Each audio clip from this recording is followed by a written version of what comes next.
روباسيت ده مش اسم القطعة الجميلة اللي انت هترتديها وهتكون limited edition. كنت حابب اقولك ان هي one of one، لكن من جمالها هكررها، ولكن اطمني هخليها قطع محدودة جدا، مش هتتعدى ال15 قطعة. اما الروباسي فهو نوع من انواع الفنون المصرية، وبيعتمد على الطرق على المعدن غير الحفر خالص، لانه هنا بيدينا عالي وواطي، بيدينا الشغل البارز.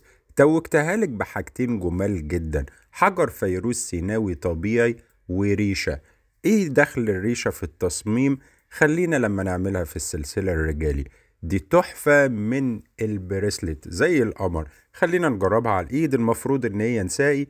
خلينا نخلع الساعة الاول ونشوف شكلها هيكون عامل في الايد ازاي. طبعا في ايدك هيكون شيء غير، ودي من الستايلات البوهيميان الجميلة. وهنا كمان لو المعصم عريض قوي هعمل ديزاين كبير، علشان كده قلت ان هي limited edition مش one of one. بوزن 53 جرام من الجمال. ده منصر يا عابدين على الفضة والأحجار.